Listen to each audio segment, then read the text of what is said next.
So episode 6 now.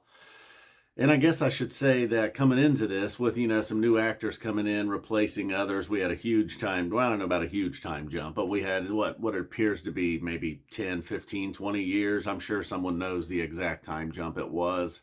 But just based on what it appears the kids' ages were, and we got a lot more kids now. Introduced young Aegon, and also the princess has some kids. Her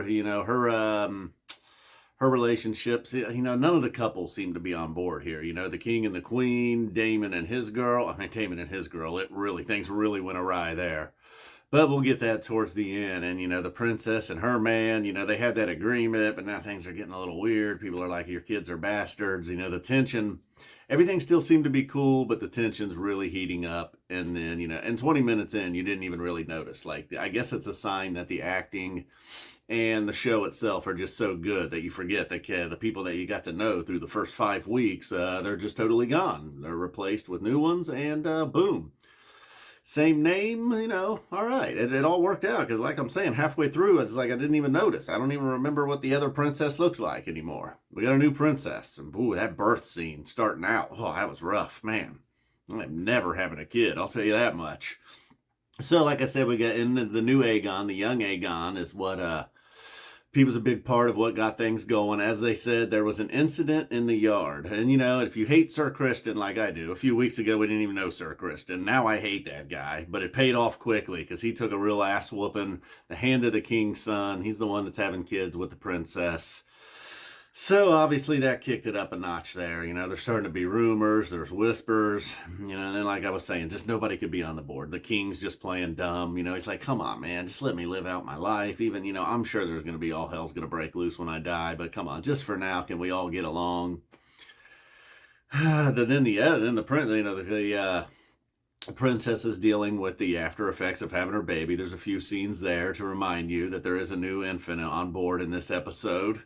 And then the Hand's kid, his incident gets him sent off, but it seems like, all right, the Hand has worked out a nice deal here for himself. It seemed like the Hand, he's one of them guys, hey, I'm in it for the realm. Nah, he's totally in it for himself. Essentially his son, the one that beat the hell out of Sir Criston, he's got kids with the heir. Now he's getting sent back to Harrenhal, where he can essentially be the king of the castle. Everything seems to be working out great for the Hand. The queen not loving it, though. She's starting to feel like the deck's stacked against her a little bit. She wants her young Aegon to be king. The princess has made some moves looking good for her. So this is where the guy with the foot, the Hand of the King's other son, Lord Larys. And interesting that his name is Larys. Is that like a combination of Varys and Littlefinger? So Larys, this guy, the guy with the foot, this little son of a bitch, looks like Mikey Day, I feel. And then, boy, he is up to no good. I'm like, who is he working for? Is he on his family side? Is he on the queen's side? Seems to kind of be in it for himself. That seems to be a little more Littlefinger. I feel like our guy Varys back in Game of Thrones, man. Maybe he really was for the realm. Never quite figured out Varys, to be honest, or I forget. Maybe he was, though. Littlefinger, certainly not. So I guess our guy here with the foot, Lord Larys, he's kind of more Littlefingery. And then, oh man, get back over to Damon. Not a ton going on with Damon, but again, letting you know there's some tension there. I believe they were in Pentos. And she's like, come on, man, we got to stop this. And Damon, he's just like, I just want to get a bunch of gold. He's probably sleeping with everybody. Not a whole lot of danger over there. Although Damon, he's a tough guy. Feels pretty safe over there, though. She's not having it. She wants to go. She's pregnant again, doesn't want to have the baby there. There's complications during the pregnancy.